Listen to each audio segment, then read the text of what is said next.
another attack. Where is the rest of the world? What's going on? Israelis are being killed. You read in your newspapers after another of those terror attacks. You need Israeli soldiers killed another 3 Palestinians. Israeli military killed a Jewish woman. Israeli security forces killed a teenager. Yes. Thanks God our soldiers shoot the terrorists. What you don't read in your newspapers, that all those people were killed while trying to kill Jews. Unfortunately, too many times they succeed. We have over 30 people killed since last October, among them 2 Americans. Never once did Abu Mazen express any outrage at those terror acts or any condolence to the families of the victims.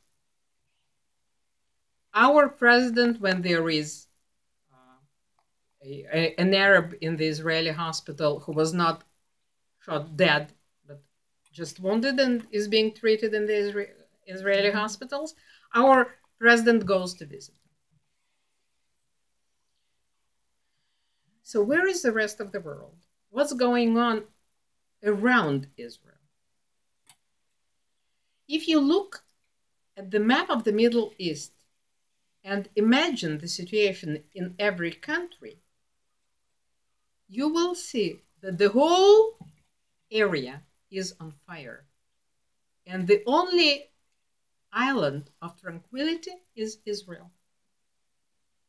With all the blood that is being spilled in our streets, compared to what is going on in all those countries around, Israel is an island of security. Because the entire Middle East is in a complete chaos. Everybody is killing everybody else. What we are witnessing now is not, as you're being told, an uprising against Assad in Syria, who was a dictator and some democratic forces went up against him. No. What we are witnessing is an intensified struggle which has been going on since the death of Prophet Muhammad. The struggle for power between the Shia and the Sunnis. Assad represents, even though he belongs to a small minority of Shia Alawites, he represents the Shia camp. Therefore, he is supported by Iran and Hezbollah in Lebanon. And on the other side, the Sunni forces represented by Saudi Arabia and Egypt and the Persian Gulf countries and so on, many others. It is a power struggle. And blood is being spilled there in such amounts that you cannot even compare it to. The interesting thing is that the rest of the world, the so-called free world, the so-called democratic world, doesn't care about blood that is being spilled in the Arab world. Arabs are killing Arabs, not one by one, but in dozens. Each explosion, each terror act there takes out dozens of people. In Syria, over 300,000 people have been killed. Nobody cares that much. And the Christians are being wiped out. No one here cares about that either. Exactly. We'll come to that when we speak about the refugees. But what's going on in the world, the whole world is outraged at the behavior of Israel that is killing Arabs. You may ask a legitimate question.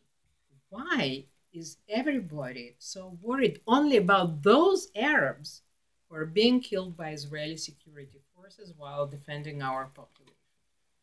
Why are they more precious than the other Arabs living across the borders in Syria, Sinai, Egypt, in the Gaza Strip, Jordan, Iraq, all around, in Libya, in North Africa, that is being terrorized by terrorists now, terrorists who were armed from the arsenal of Gaddafi, who was destroyed by American military, actually, and whose arms are being used to arm all the terrorists in the whole Middle East.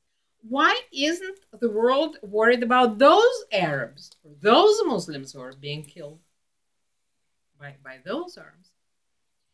The answer is that the goal of the present day international politics is the destruction of Israel. Not because of the traditional anti-Semitism. It would be logical, actually, to think. Normal, yeah, normal. They hate us, they want to kill us. No, it's not the whole point. The point is that we are living in the era when the national states are being looked at as obsolete. The goal of the international politics, as George Bush Sr., the father, said when he became the president of the United States, the goal is to create a new world order, one world government. How do you do that? How do you make the people of the democratic countries who can vote and express their agreement or disagreement, how can you make them abandon their independence, abandon their traditions, their values, their history, their national heroes, and agree to become just part of one government that will rule the entire world by socialist regime? No, it is very concrete idea, because this is what is being done today, created, partially already created, and as Bush said, of course, what he said was nothing new, because the process of creating the one world government was underway for almost 200 years by then. The reason he said it the first time out loud, openly, for the whole world to hear, the reason was that he and those who thought likewise, who were promoters of the one world government, thought that the process has been so well advanced that you cannot stop it.